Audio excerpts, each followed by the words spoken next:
Well, a very good evening. You welcome to Uganda Catholic Television, the 17th of March 2026. My name is Joseph Kabale.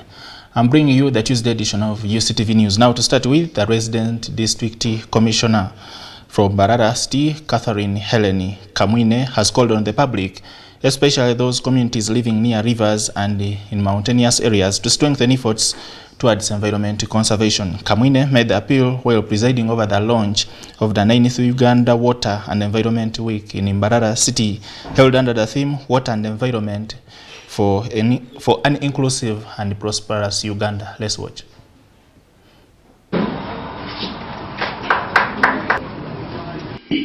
During the week-long event, we will look at policy engagement, outreaches, community participation, and innovation cases are being profiled. This event, as has been indicated already, is taking place in all our regional facilities, which are the deconcentrated structures that represent the ministry at that level, aimed at bringing service nearer to the people. We must find a way of making sure that the trees grow up, not plant and go away. In previous activities, last year, we did restoration of Ruizi River, protection of riverbanks, and tree planting. I would love to go and see those trees and the state in which they are. We also undertook a field visit to Ruizi River restoration site in Uharo.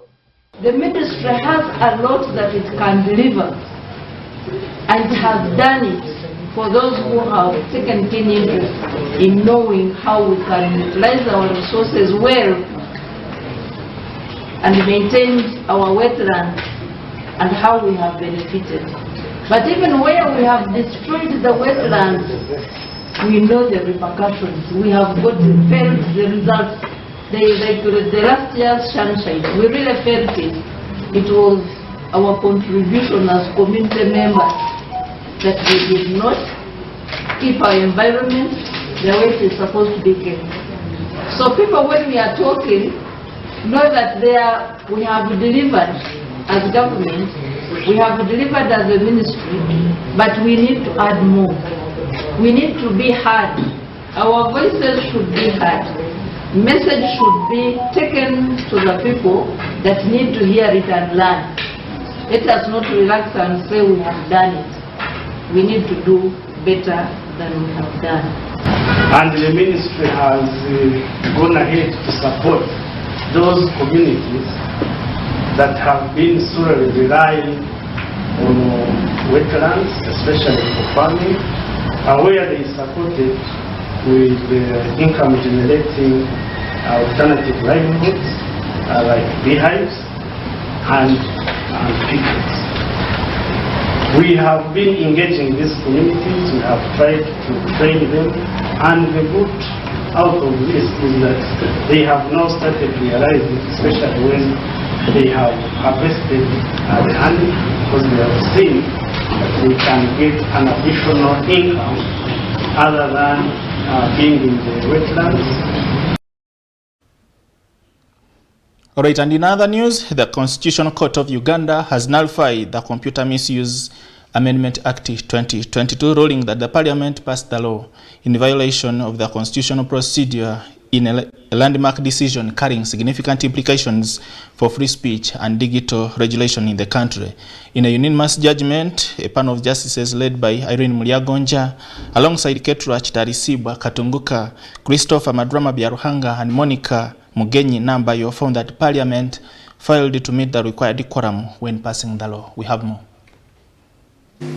Right Honourable Speaker, I've been on notice since the last Parliament to move a motion seeking leave of this House to introduce a private member's bill entitled the Computer Misuse Amendment Bill. Uganda's Constitutional Court has nullified the Computer Misuse Amendment Act of 2022 after ruling that Parliament enacted the law in a contravention of the Constitution, rendering the legislation legally invalid. Honourable members, the member is just seeking leave. The case arose from consolidated constitutional petitions filed by a coalition of petitioners, including Unwanted Witness Uganda, the African Center for Media Excellence, the Editors Guild, the Uganda Law Society, Strategic Response International, the Center for Public Interest Law, as well as individual applicants and legislators. The petitioners argued that the amendments were passed without adequate public consultation, violated principles of participatory democracy, and criminalized a wide range of online communication, including sharing information and anonymous expression. And it had to go because it is an affront to freedom of expression as enshrined in our Constitution in Section 29 of the Constitution. In a unanimous judgment delivered by a panel of justices, led by Justice Irene Mulyagonja, alongside Justices Ketra Chitarisibwa Katongoka, Christopher Madrama Byaruhanga, and Monica Mugenyi Nambayo, the court found that the Parliament failed to comply with constitutional quorum requirements during the passing of the law. The judges noted that the official parliamentary record, commonly known as the Hansard, did not show evidence that the required 1/3 members of Parliament were present at the time the bill was passed. According to the ruling, the record simply indicated that the question was put and agreed to, without showing how many members were present, how they voted, or whether quorum had been confirmed by the speakers required by the Constitution. The court further pointed to what it described as glaring omissions in the legislative process, including failure to confirm attendance, failure to record votes, and lack of proof that parliamentary rules of procedure were followed. As a result, the judges ruled that the passing of the Computer Misuse Amendment Act was inconsistent with Articles 88 and 89 of the Constitution, making the law null and void. Among the provisions declared unconstitutional were sections that criminalized unauthorized access to data, unauthorized recording of another person, sharing information considered malicious, sending unsolicited information, and the misuse of social media through anonymous and disguised identities. The court also struck down provisions related to the Criminal Libel and the Penal Code Act, describing the offense as vague and ambiguous and inconsistent with constitutional protections on freedom of expression and international human rights obligations. In its final ruling, the Constitutional Court held that once the procedure used to pass the law was found unconstitutional, all the contested provisions automatically lost legal effect, leaving civil remedies as the primary avenue for resolving disputes related to defamation and online communication. I'm very happy the Constitutional Court unanimously, every member of that bench said it was unconstitutional, it was illegal, and it was ambiguous. The ruling is expected to have far-reaching implications on freedom of expression, social media regulation, and legislative procedure in Uganda, as the government considers its next course of action, following the court's decision. Now continuing with our very last story from our local scene, the Member of Parliament elect for Larupeche Gulu City, who also doubles as the Minister for Justice and Constitutional Affairs, Honorable Norbert Mau, has reaffirmed his bid to contest for the speakership of the 12th Parliament. Now, Mau made the remarks while addressing journalists at the Democratic Party headquarters along Obalintuma Road in Kampala, dismissing speculation that his candidates had weakened following the National Resistance Movement endorsement of the incumbent Speaker Anita Mong and her deputy Thomas Taiba as the party's official candidates. He said he remains determined to restore the integrity and reputation of the Parliament despite what he described as misinterpretations surrounding the inter-party cooperation agreement between the Democratic Party and the ruling National Resistance Movement. We have more. Nti olutabaalo lw'okununula Parliament lugenda maaso era lugenda bulungi. Lwansonga bbiri, ekisookera ddala twagala kuzzaawo empisa n'obwesimbu n'obuvunaanyizibwa mu Parliament. Ekyokubiri, luno olutabaalo olugenda okuntwala okufuuka Speaker wa Parliament ya Uganda terwesigamye ku byabufuzi. Ekiremesezza Abannayuganda buli kimu bakitunuulira mu galubindi z'ebyobufuzi.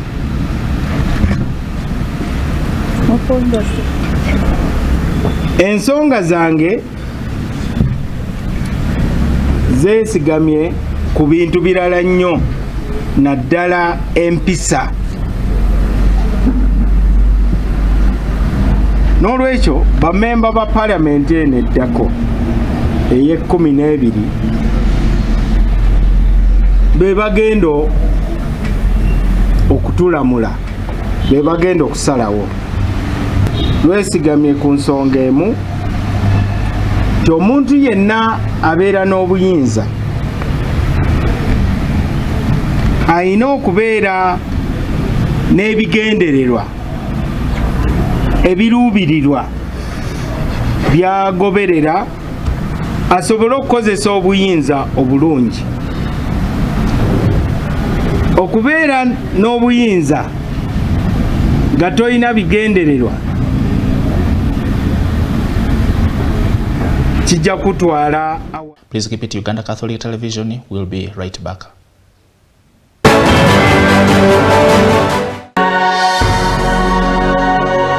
Uctv.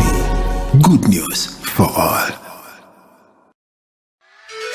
At Centenary Bank, we know that agriculture is more than just a livelihood, it's the heartbeat of our nation. That's why we've created the Centenary Bank Agricultural Product Suite, designed to meet the unique needs of every farmer. From planting and nurturing to harvesting and selling, our products are tailored to your needs with flexible repayment plans, grace periods, and cash flow based on loan structuring. At Centenary Bank, we are committed to turning your hard work into lasting success. With us by your side, your produce reaches the market and your dreams become reality. Visit any of our nearest branch today or call our toll-free line 0800 200 555 or 0800 335 344. Centenary Bank.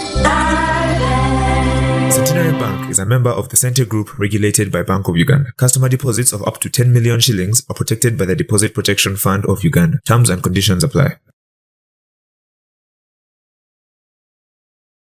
Well, we thank you so much once again for watching Uganda Catholic Television. Now it's about that time when UCTV News brings you Today in History.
And with that brings us to the end of our newscast tonight. We thank you so much for joining us from where we began up to this very last segment of the news bulletin. My name is Joseph Kabale.